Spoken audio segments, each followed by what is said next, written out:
I want to bring in ABC News senior investigative reporter Aaron Katersky with me here on set, ABC News reporter Alex Prochet in Washington, and ABC News legal contributor Brian Buckmeyer to unpack this a little bit more.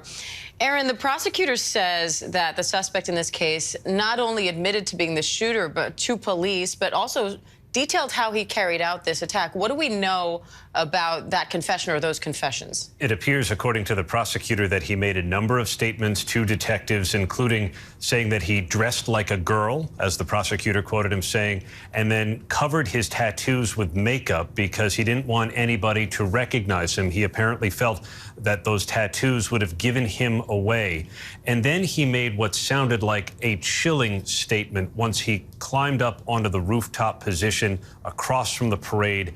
He looked through his sights, aimed, and opened fire, shooting 7 people to death, injuring another 36 people or so. And the authorities said that he climbed down, made his escape, and as he did, dropped the weapon that he used, that Smith & Wesson M&P 15.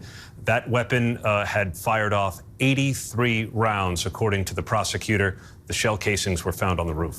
So, Brian, with a client who gives this kind of information to police, assuming that this is all accurate, what do you do now? He hasn't entered a plea now. If you're his attorney, how do you defend a case like this?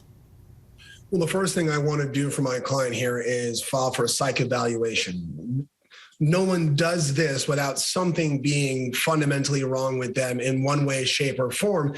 And so you want an evaluation, one, to make sure that they can proceed forward with these charges, but also to see if there's a mental health or disease or defect argument there.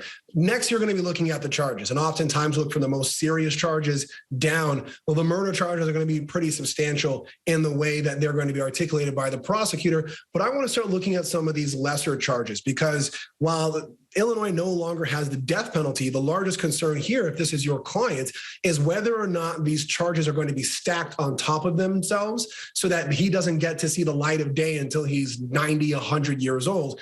And so as a defense attorney, you want to make sure that the prosecution, if they're going to charge your client, is crossing every T and dotting every I, and you're trying to reduce the sentence as best as possible, knowing it's going to be a lot. And Alex, we heard from the Attorney General Merrick Garland just a short time ago talking about this shooting, saying that it happened just 20 minutes from the house he grew up in. I want to listen to one of that moment.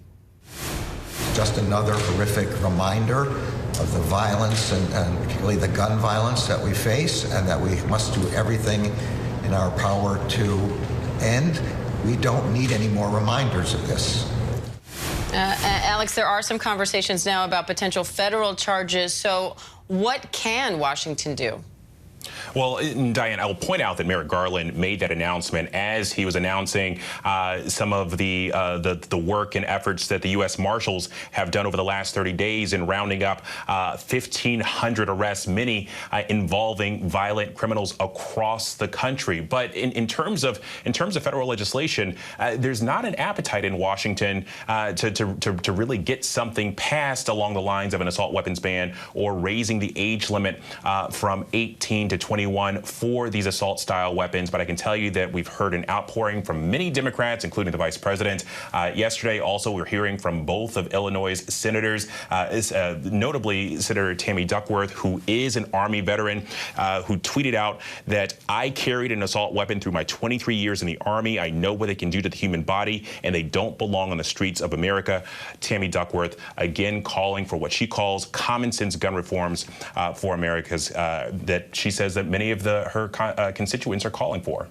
And Aaron, I want to go back to this press conference because we learned so much about these new developments in the investigation. One of them being not so much a motive, police haven't elaborated on that, but the motivation for this date. And police said something to the effect of this suspect had an affinity for the number 47, which reversed as 7-4, July 4th. Some analysts believe that when you put a 4 and a 7 together, it resembles a swastika, and so it may indicate some neo-fascist type ideology. But in this particular case, analysts believe that this may have just been a way to connect with different internet subcultures, and that he may well have been trying to develop his own online identity. When you look at all of his social media posts, they're filled with numbers. He appears to have an obsession with a number of different numbers. And who knows what that means, because many of these posts, according to the analysts that have looked at them, indicate a detachment from reality and a deep dive into subcultures that few rational people really do understand. The police also believe the 4 and the 7 may have to do with a certain rap group, something about the music. We know he's an amateur rapper based on some of those internet posts, and so it may well be something that he tried to connect.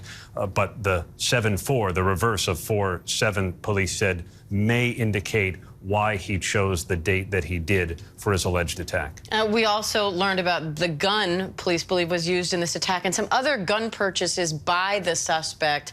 Walk us through that. He carried a Smith & Wesson M&P 15 semi-automatic rifle to the rooftop that he used to shoot and kill 7 people and injure another 3 dozen, according to police. But he had also had a rifle in the car.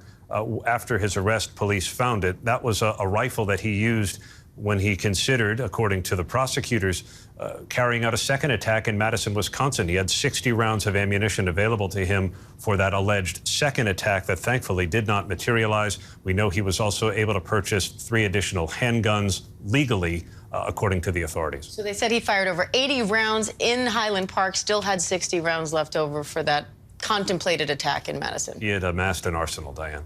All right, Aaron Katursky, Alex Prochet, Brian Buckmeyer, thank you. Hi, everyone. George Stephanopoulos here. Thanks for checking out the ABC News YouTube channel. If you'd like to get more videos, show highlights, and watch live event coverage, click on the right over here to subscribe to our channel. And don't forget to download the ABC News app for breaking news alerts. Thanks for watching.